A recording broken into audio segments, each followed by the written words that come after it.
अजून एक प्रश्न मला महत्त्वाचा विचारायचा आहे की या सगळ्या प्रोसेस नंतर म्हणजे शूटिंग, त्याच्यानंतर प्रदर्शित होणं आणि नंतर या देवळाला भाविकांचा किंवा पर्यटकांची भेट वाढणं दिवसेंदिवस, यानंतर ग्रामस्थ म्हणून इथले तुमच्या आयुष्यात काय बदल झालाय?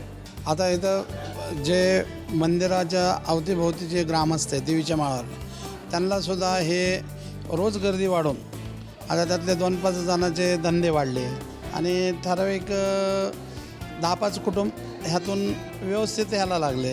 आता पूर्वी 2-5 गाड्या यायच्या, आता रोज 25-30 गाड्या फोर व्हीलर यायला लागल्यात. गर्दीचा थोडा फरक बी पडला, त्यामुळे मंदिराची शोभा वाढली, त्याबरोबर गावाची शोभा वाढली. तुम्ही हाच मुद्दा मला तुमच्याकडनं पण उत्तर हवं आहे की तुमच्या पर्सनल आयुष्यात किंवा वैयक्तिक आयुष्यात म्हणा किंवा एक ग्रामस्थ म्हणून काय विशेष बदल झालेत? कारण गर्दी वाढते आहे, जसं सर म्हणाले तसं रोजगार वाढताय, तिथे लोकांना कामं रोजगार वाढला मुख्य, आणि शिवाय आमची ट्रस्टी या नात्याने आमची जबाबदारी वाढली की जास्तीत जास्त काय सुविधा द्यावे, ह्या म्हणजे मंदिरात सुविधा देऊन कसे पर्यटक अजून वाढतील आणि असं कायम टिकून राहील ह्या दृष्टीतून आम्ही विचार करत आहोत.